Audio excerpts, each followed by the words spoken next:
चंदनपुर नाम के एक छोटे से गांव में नई नई शादी करके आए आर्यन और पिंकी अपने बड़े सपनों के साथ एक नई जिंदगी शुरू करते हैं। खाली जेब और टूटी उम्मीदों के बीच किस्मत उन्हें एक पुरानी रहस्यमयी कड़ाही तक ले जाती है।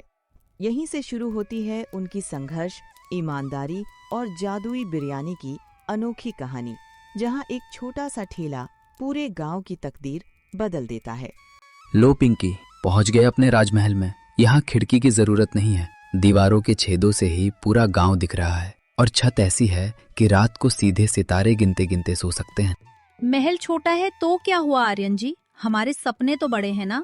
घबराइए मत, बस हिम्मत मत हारना। खाली जेब इंसान को वो सबक सिखाती है जो कोई किताब नहीं सिखा सकती। सबक तो ठीक है पिंकी, पर फिलहाल पेट को रोटी चाहिए। जेब में इतने छेद है कि सिक्का डालूं तो सीधे जमीन पर गिरे। तुम घर संभालो, मैं बाजार में किस्मत आजमाता हूँ। शायद कोई मेरी मासूम शक्ल देखकर काम पर रख ले। जाइए जाइए, मुझे यकीन है चंदनपुर आपको खाली हाथ नहीं लौटाएगा। बस शाम को कुछ खाने को लेते आना, वरना आज रात हवा की बिरयानी से ही पेट भरना पड़ेगा। पक्का, दुआ करो आज कोई चमत्कार हो जाए। और फिर उम्मीदों को साथ लिए आर्यन चंदनपुर की गलियों में काम की तलाश में निकल पड़ता है। और अब मिलिए लालची सेठ गजाधर से, जिसकी चिकन बिरयानी पूरे गांव में मशहूर थी। आ जाओ, 150 रुपए की शाही चिकन बिरयानी। ऐसी बिरयानी जो खाए वो पछताए, जो न खाए वो भी पछताए। स्वाद ऐसा कि रूह कांप जाए। अरे सेठ, इसमें चिकन कहाँ है? सिर्फ हड्डियां तैर रही हैं। चिकन आज छुट्टी पर है भाई। स्वाद मसालों का है, हड्डियों का नहीं। खाना है तो खा, वरना आगे बढ़। तभी दूसरी तरफ काम की तलाश में भटकता हुआ आर्यन आखिरकार गजाधर सेठ के ठेले पर आ पहुंचता है। राम राम सेठ जी, मैं गांव में नया हूँ, क्या काम मिल सकता है? मैं बहुत मेहनती और ईमानदार हूँ। ईमानदारी? बेटा, यहाँ ईमानदारी से पेट नहीं भरता। बर्तन धोने हैं तो बोल, 80 रुपए दूंगा, और दिन भर की मेरी कड़क गालियां मुफ्त। मंजूर है? 80 रुपए? इतने में तो गांव का कुत्ता भी पूछ न हिलाए। पर घर में पिंकी खाली हाथ मेरा इंतजार कर रही होगी। ठीक है सेठ जी, आज से बर्तन मेरे और डांट आपकी। चल फिर, वो कोना पकड़ और घिसना शुरू कर। अगले ही पल आर्यन ठेले के पीछे ढेर सारे जूठे बर्तनों के बीच बैठकर पतीला घिसने लग जाता है। उफ, ये पतीला है या कोयले की खान? लगता है सेठ जी इसमें बिरयानी नहीं, पत्थर पकाते हैं। इसे चमकाते चमकाते मेरे हाथ घिस गए। तभी एक ग्राहक प्लेट लेकर गजाधर के पास आता है। सेठ जी, 150 रुपए की प्लेट है और इसमें चिकन का एक टुकड़ा तक नहीं। ये क्या मजाक है?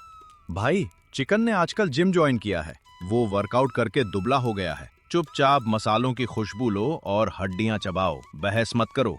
तभी आर्यन अपने मन ही मन सोचने लग जाता है कि वाह, सेठ जी की फिलॉसफी भी कमाल की है। अगर मेरे पास चावल और मसाले होते तो मैं दिखाता कि बिरयानी प्यार से बनती है, ऐसी चालाकी से नहीं। पर अभी तो किस्मत ही इन बर्तनों की तरह काली पड़ी है। ओए बर्तन वाले, हाथ चला जुबान नहीं, पतीला चमकना चाहिए। आर्यन चुपचाप फिर से बर्तन घिसने में लग जाता है। अगली दोपहर गजाधर सेठ कुर्सी पर खर्राटे ले रहा था और आर्यन ठेले पर काम में जुटा था। तभी एक बुजुर्ग ग्राहक धीरे धीरे उनके ठेले तक आ पहुंचा। बेटा, तेरे काम करने का तरीका बता रहा है कि तू यहाँ बर्तनों के बीच रहने के लिए नहीं बना। क्यों इस कंजूस की गुलामी में अपनी जवानी गला रहा है? खुद का ठेला क्यों नहीं खोलता? बाबा, ठेला खोलने के लिए कलेजा और बटुआ दोनों भारी होने चाहिए। मेरे पास तो सिर्फ ये फटे हुए जूते और खाली जेब है। पूंजी कहाँ से लाऊं? पूंजी पैसों की नहीं, हौसले की होती है बेटा। एक बार कोशिश तो कर, क्या पता ऊपर वाला कोई रास्ता दिखा दे। याद रखना, चंदनपुर की मिट्टी में जादू है। यहाँ नेक दिल वालों की हार नहीं होती। जादू? काश आपकी बात सच हो जाए बाबा। बुजुर्ग मुस्कुराकर चले जाते हैं। आर्यन गहरी सोच में डूब जाता है। सुबह से शाम हो चुकी थी।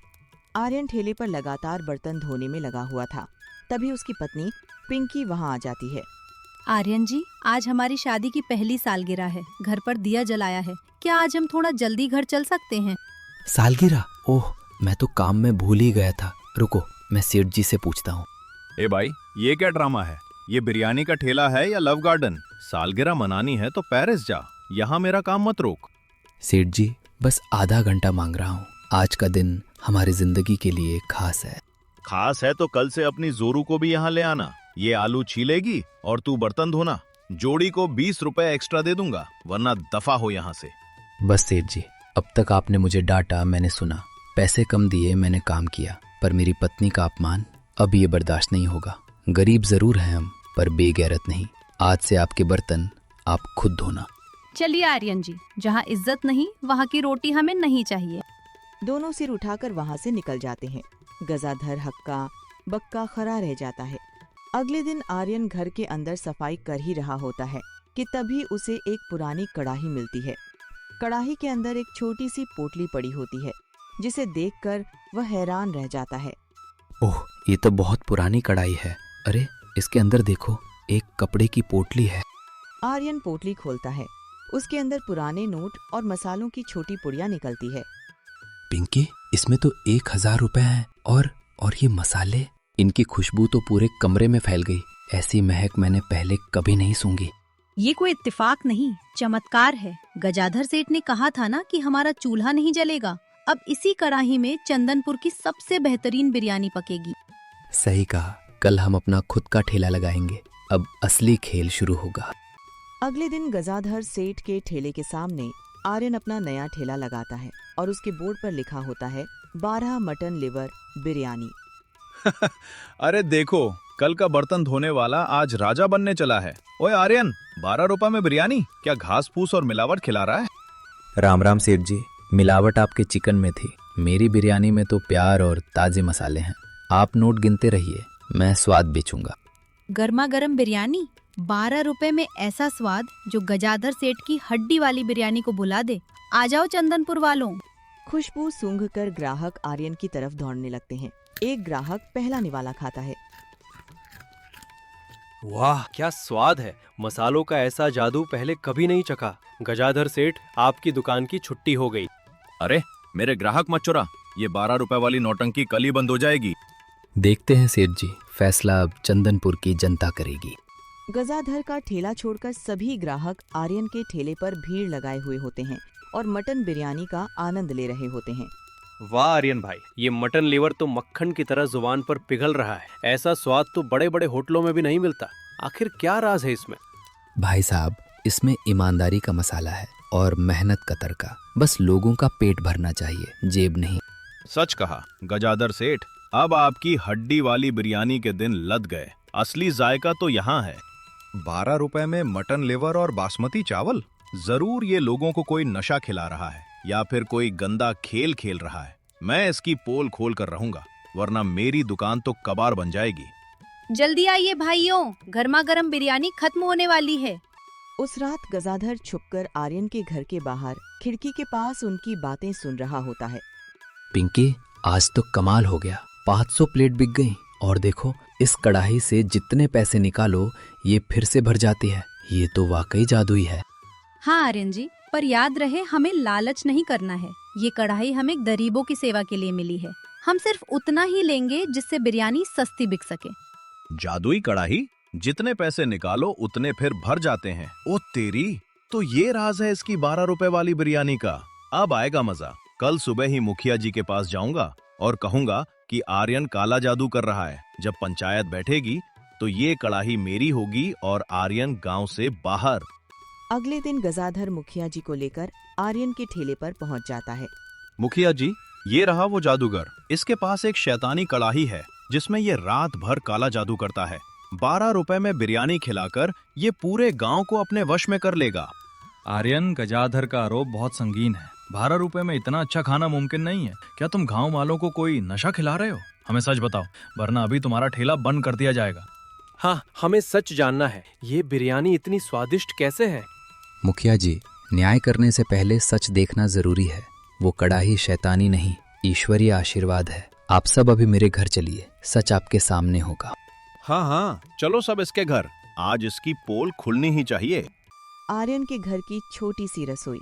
मुखिया जी, गजाधर और गांव वाले एक घेरा बनाकर खड़े हैं। बीच में वही काली कड़ाही रखी है। गजाधर की आंखें लालच से फटी जा रही हैं।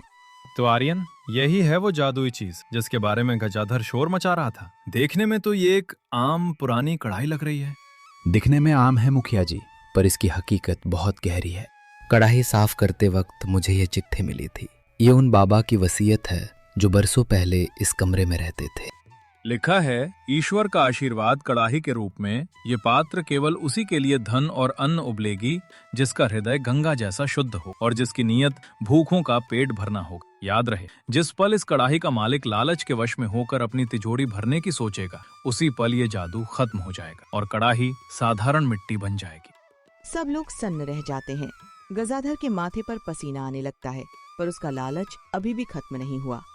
ये सब मनगढ़ंत कहानियां हैं। ये लड़का और इसकी पत्नी मिलकर हम सबको बेवकूफ बना रहे हैं। मुखिया जी, ये कड़ाही असली हकदार के पास होनी चाहिए, यानी मेरे पास। मैं इस गांव का सबसे बड़ा व्यापारी हूँ। मैं दिखाऊंगा कि इस कड़ाही से पूरे गांव का उद्धार कैसे होता है। सेठ जी, आप उद्धार की नहीं, उधार और मुनाफे की बात कर रहे हैं। जिस दिन आपने इसमें 150 रुपए वाली बिरयानी पकाई, इसका जादू उसी वक्त राख बन जाएगा। हटो तुम। मुखिया जी देखिए, मैं अभी साबित करता हूँ कि ये कड़ाही धन देती है। गजाधर पागलों की तरह कड़ाही में हाथ डालता है और चिल्लाता है, पैसे निकल, सोना निकल। पर कड़ाही से सिर्फ राख और सूखी मिट्टी बाहर निकलती है। ये क्या मिट्टी? अभी कल रात मैंने सुना था कि ये पैसों से भरी है। चुप रहो गजाधर, तुम्हारी आंखों पे लालच की पट्टी बंधी है। आर्यन ने अपनी मेहनत और बाबा के आशीर्वाद का इस्तेमाल खुद को अमीर बनाने के लिए नहीं, बल्कि गरीबों को 12 रुपए में खाना खिलाने के लिए किया। उसकी शुद्ध नीयत ने ही इस कड़ाही को जादुई बनाया। मुखिया जी, हमें धन की जरूरत नहीं है, हमें बस इतना चाहिए कि कोई भूखा न सोए। गजाधर सेठ को तो अपनी खाली दुकान का गम है, लोगों की खुशी का नहीं। आर्यन, तुम पर लगा हर आरोप गलत साबित हो। तुम अपना काम जारी रखो और गजाधर, तुम्हें आज ही पंचायत के सामने अपनी धोखाधड़ी के लिए माफी मांगनी होगी। आखिर में गजाधर को उसके लालच की सजा मिल जाती है और सच्चाई की जीत होती है। हमें यह सीख मिलती है कि कभी भी लालच नहीं करना चाहिए, क्योंकि लालच बुरी बला है। सच्ची नीयत और ईमानदारी ही असली जीत दिलाती है। ऐसी ही और वीडियो देखने के लिए चैनल को सब्सक्राइब और वीडियो को लाइक जरूर करें। धन्यवाद।